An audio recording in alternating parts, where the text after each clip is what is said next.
Alors bonjour à tous, je suis super contente d'être avec vous et pour une fois c'est pas une blague. Parce que d'habitude cette conférence je la présente devant plein de publics différents mais pas du tout devant des grimpeurs et des grimpeuses. Donc je suis spécialement contente d'être parmi des initiés quoi. Bizarrement, le sujet de cette conférence c'est pas vraiment l'escalade, c'est plutôt la gestion du temps. Voilà. Il y a une question que je me pose depuis très longtemps, c'est comment faire pour utiliser le temps que j'ai au mieux? Comment faire pour que là maintenant, le moment qu'on passe ensemble, pour vous, ce soit pas un temps qui soit gâché? C'est le pire des trucs à faire, quoi. C'est de vous prendre votre temps, quoi. Parce que là, l'air de rien, vous êtes en train de vieillir. Le temps passe. Attention, hein. On voit les poils blancs qui apparaissent ici et là. Des rides et tout et tout.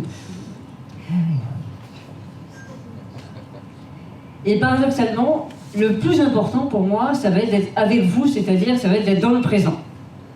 Et d'essayer à faire en sorte à ce que je vais vous raconter, il y a peut-être des choses qui vont vous paraître inutiles, d'autres qui vont peut-être résonner un petit peu plus, mais ce que je souhaite, c'est qu'il se passe des choses entre nous, quoi. C'est qu'on essaie de construire un truc. En fait, c'est qu'on se rencontrer tous ensemble, quoi. En gros, c'est ça. C'est qu'on grimpe ensemble cette conférence. Je m'appelle Christophe, je suis né en Norvège. Et tout va bien.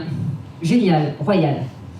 J'ai des parents qui aiment bien l'outdoor. Donc, certains vont à la plage ou à la mer pendant les vacances. Nous, c'est plutôt à la montagne. J'ai deux frangins, un grand et un petit. La famille rêvée. Franchement, c'est royal. Et à un moment donné, j'ai 4 ans et demi, on rentre en France et mes parents se rendent compte que j'ai des espèces de bleus un petit peu partout sur le corps. On fait quelques tests, je vais dans des hôpitaux, je suis hospitalisée plusieurs fois, et à un moment donné, le diagnostic tombe, et le diagnostic est le suivant: je suis atteinte d'une maladie génétique rarissime, qui s'appelle la maladie de Fanconi. À 5 ans, des médecins disent à mes parents ça. Ils disent, bon ben voilà, vous avez un fils, là ça va bien, mais globalement, il ne va pas dépasser l'adolescence. Il a une espérance de vie d'une 15aine d'années. Sa moelle osseuse ne fonctionne pas. C'est-à-dire qu'il a de moins en moins de globules rouges, de plaquettes, de globules blancs. En gros, ça sent le sapin. Ou le chêne, ou l'érable, ou ce que vous voulez. Hein. Il va falloir qu'il passe par des greffes de moelle osseuse. Et en France, les chances pour trouver un donneur compatible, c'est 1 sur 20 millions. Grosso merdo. C'est pas beaucoup. Et quand bien même cette moelle osseuse se passerait bien, ensuite, il a des chances d'avoir des cancers qui vont être multipliés par environ 400 à 4000 fois supérieurs à la population normale. Voilà un petit peu la gravité qui tombe sur moi lorsque j'ai 5 ans et surtout sur ma famille, parce que moi je n'ai pas tout compris. En fait, de la gravité, on en a tous dans notre quotidien. Vous êtes d'accord? Moi, c'est tombé sur mon histoire comme ça. C'est un truc qu'on n'a pas choisi, on n'a pas décidé. De temps en temps, dans le boulot, il y a des dossiers qui nous arrivent, on ne les a pas voulus. De temps en temps, on se fait mal, on se blesse. C'est pas un choix conscient, c'est pas décidé. Voilà. Mais la gravité, elle est présente chez tout le monde, dans le parcours de tout le monde. Vous êtes d'accord? Eh bien, ça tombe bien, parce que nous, les grimpeurs, et vous, les grimpeurs et grimpeuses, vous êtes des professionnels de la gravité. Lorsque vous grimpez, en fait, tout le temps, vous faites un truc, c'est que vous défiez la gravité. C'est vrai, quoi. Quand on grimpe, on fait un seul truc, c'est qu'on essaie d'aller contre la gravité. Comment réussir à trouver, dans le quotidien de ce que vous faites dans l'escalade, des liens, des espèces de messages, de leçons qui peuvent vous servir dans votre vie de tous les jours. Et fondamentalement, je pense que on fait des choses parce qu'on a envie de devenir une personne un petit peu meilleure, quoi. On a envie de progresser simplement, en tant que personne. Et si on progresse que en escalade, eh ben c'est con. Ben ouais, c'est idiot, quoi. Autant se servir de tout ce qu'on apprend dans la grimpe pour le réinjecter, pour l'utiliser dans son quotidien. Avec sa compagne, avec ses enfants, avec ses collègues, avec ses amis. C'est ça qui est intéressant dans la grimpe. Et c'est ça que je vais essayer de développer un petit peu avec vous. Ce que je vous propose là, c'est vraiment de faire un voyage dans certains des gestes que vous faites au quotidien, tous les jours en tant que grimpeur et en tant que grimpeuse, et de voir comment on peut faire pour les utiliser dans d'autres domaines de la vie. On a tous des envies, vous êtes d'accord? Ce premier truc qui consiste à nourrir ses envies, ça paraît débile, mais ça l'est pas du tout. Est-ce que dans votre quotidien, vous faites la même chose qu'en escalade? Nourrir ses envies, ça consiste simplement à, comme lorsqu'on va regarder des vidéos sur Internet pour voir des grimpeurs qui nous inspirent, ça consiste à aller nourrir notre cerveau de ce qui nous branche, quoi, de ce qui nous plaît. Des personnes qui nous inspirent, des comportements, des choses, des rêves, des voyages qui nous plaisent. Est-ce que vous faites pareil dans votre boulot? Est-ce que vous faites pareil dans votre vie en couple ou avec vos amis? Est-ce que vous regardez des vidéos de comment faire pour être un ami plus sympa? On se raconte tous tout un tas d'histoires et inconsciemment, sans le savoir, on est en train de nourrir une partie de nous-mêmes qui n'est pas vers les envies, mais qui est vers ce qui nous fait peur. Ah, j'ai peur de ci, j'ai peur de ça, comment je vais y arriver? Est-ce que ça va passer? Est-ce que ceci, est-ce que cela? Je ne dis pas évidemment que c'est mauvais de se poser des questions. Hein? Attention. Est-ce que vous le faites vraiment, ça? De vraiment choisir les directions dans lesquelles vous voulez aller? Est-ce que vraiment, dans votre quotidien, vous arrivez à vous dire, bah tiens, j'ai envie de faire ça aujourd'hui. J'ai envie de faire de la conti aujourd'hui dans mon boulot. J'ai envie de faire de la régie dans ma capacité à envoyer des emails. Si vous ne décidez pas quelle voie vous voulez grimper, pas simplement en escalade, mais dans tout un tas de domaines, c'est votre entourage qui va le faire à votre place. Que vous en ayez conscience ou non. Quoi qu'il arrive, on est influencé par notre environnement, par les personnes avec qui on passe du temps, par les objets qu'il y a chez nous. Est-ce que c'est plutôt le bordel ou est-ce qu'on a plutôt les œuvres d'art, quoi? Forcément. Donc, à vous de choisir. C'est à vous de choisir. Quelle paroi vous voulez escalader? Quelles compétences vous voulez développer? Qu'est-ce que vous voulez faire demain? On n'est jamais seul. Réussir sa voie, dans tous les sens du terme, c'est un art collectif. C'est pas possible autrement. L'autonomie, au sens littéral du terme, n'existe pas. On n'est jamais complètement autonome. On est toujours codépendant d'une personne qui assure ou de son environnement. Tout le temps, tout le temps. En fait, on n'est jamais seul, quoi. Moi, je trouve que c'est une bonne nouvelle. J'aimerais vous présenter 2 mouvements fondamentaux qu'on fait tous et que j'aimerais vous transmettre sous forme de messages très très simples. Le premier, le mouvement que vous faites tous quand vous grimpez, c'est que vous vous accrochez. Alors le premier message vraiment important que j'ai pour vous aujourd'hui, c'est accrochez-vous les amis.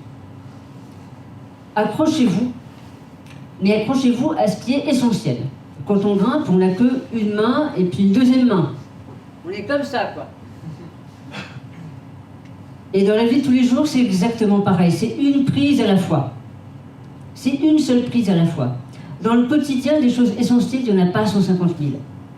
Même juste là maintenant, quand je vous parle, j'essaie pas de parler à tout le monde en même temps. Vous l'avez vu, j'essaie de regarder les personnes. C'est une personne à la fois. C'est une prise à la fois. C'est pas tout le monde en même temps. C'est une personne à la fois, quoi. C'est une prise à la fois. Et dans le quotidien, c'est exactement pareil. Des choses qui sont essentielles, il n'y en a pas 36 000 quand on est dans le présent. Vous pouvez vous poser cette question-là à n'importe quel moment de la journée. Qu'est-ce qui est essentiel pour moi? C'est quoi la prise à laquelle je dois m'accrocher? Est-ce que c'est cet email? Est-ce que c'est vous, monsieur, là-bas? Est-ce que c'est le portable que je suis en train de regarder? J'en sais rien, en fait. Mais qu'est-ce qui est essentiel dans votre quotidien? Il y a des trucs essentiels, il n'y en a pas 150 000 dans la vie. Je vous propose maintenant de faire concrètement quelque chose que j'entends très souvent, qui est ceci. Allez-y, mettez une main sur une prise et la deuxième main sur l'autre prise, les deux en même temps. Voilà, magnifique. Et maintenant, surtout, ne lâchez rien. Tenez bon, lâchez rien, hein, surtout les amis. Bah ouais, parce qu'il faut rien lâcher, hein. Même dans le bureau de l'équipe de France Bloc, pendant des années, je voyais ça qui était écrit au-dessus de la porte. Ne jamais rien lâcher. Eh ben allez-y, lâchez jamais rien. Ce qui doit l'emporter à l'intérieur de nous, c'est soit la peur, soit l'envie. En gros, c'est ça, hein, peur ou plaisir, peur ou envie. Et ce qui doit l'emporter, c'est qu'il faut que l'envie d'aller chercher la prise d'après soit plus forte que la peur de tomber, quoi. Si on essaie de schématiser au mieux, au plus simple, il se passe ça, quoi, à l'intérieur de nous. Et pour apprendre à lâcher ce qui est superflu, il faut que vous travailliez sur votre envie. Juste ça, juste sur votre envie d'aller choper la prise d'après. Votre envie de faire un truc un petit peu différent d'hier. Sur juste votre envie de mettre votre chausson un petit peu mieux, de l'ajuster un peu mieux. Voilà. Ça, c'est la première prise. Voilà. Alors maintenant, à vous de travailler. Et sur ce coup-là, je vous fais de bonne chance. Partagez avec la personne qui est à côté de vous quelque chose qui pourrait être superflu en ce moment dans votre existence, les amis. Ça peut être une croyance, un truc que vous vous répétez, un objet, des chaussures, j'en sais rien, mais dites à la personne qui est à côté de vous, ouais, je pourrais lâcher ce truc-là, c'est vrai. Plus dur, hein?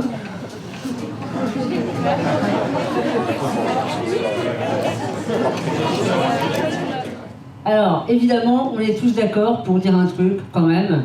Je pense, c'est que la chute, elle est... Elle est quoi? Elle est essentielle. Elle est surtout, grosso merdo, inévitable. En gros, vous me dites si vous êtes d'accord avec moi, mais je me suis rendu compte que il y a quand même deux grandes catégories de personnes chez les grimpeurs et les grimpeuses. Il y a les personnes qui font des trucs qui sont toujours assez faciles pour eux, pour elles, et qui du coup ne tombent jamais, ne râlent jamais.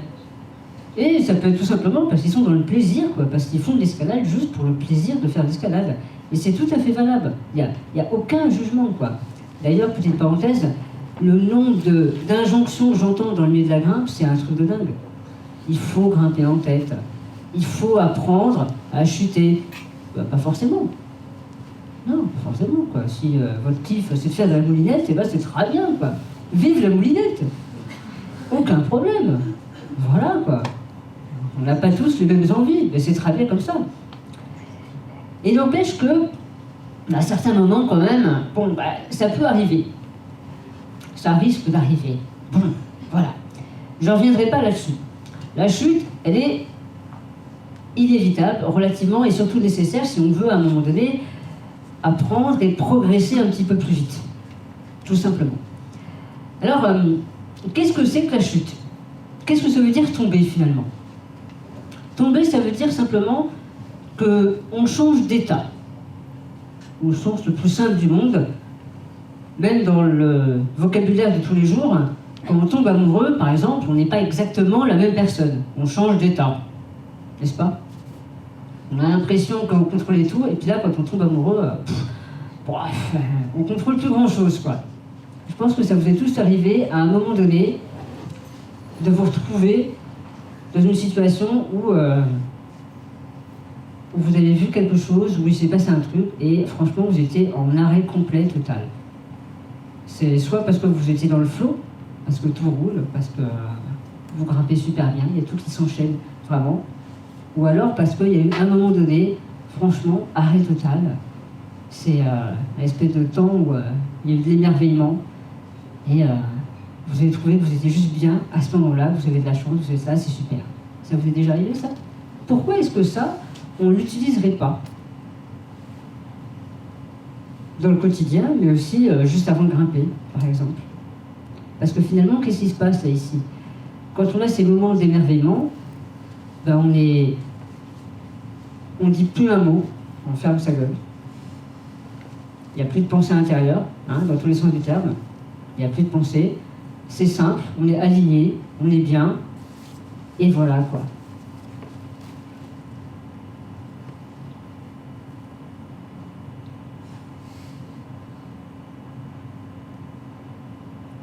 Pourquoi est-ce que cet état d'esprit, cet état d'être, on n'essaierait pas de le travailler simplement, juste avant de grimper par exemple, au lieu de se raconter tout un tas d'histoires, oh là là, ça va être dur, etc., puis je sais pas, etc. Une fois qu'on a fait son petit chèque, on se présente devant la voie, simple, un homme, une femme debout, une belle posture, et puis voilà.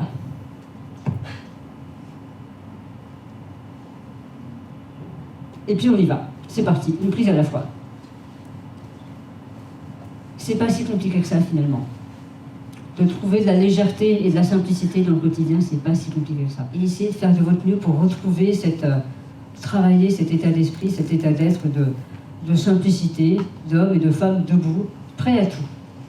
Voilà. Et quand on fait ça, finalement, c'est un truc que vous avez tous connu. Cette manière de grimper, cette manière d'être tous les jours dans le monde. Vous le connaissez tous, ça, vous l'avez tous connu. C'est exactement l'état d'esprit des enfants. C'est simple, c'est clair. Et cet état d'esprit, cet état d'être, vous l'avez tous connu.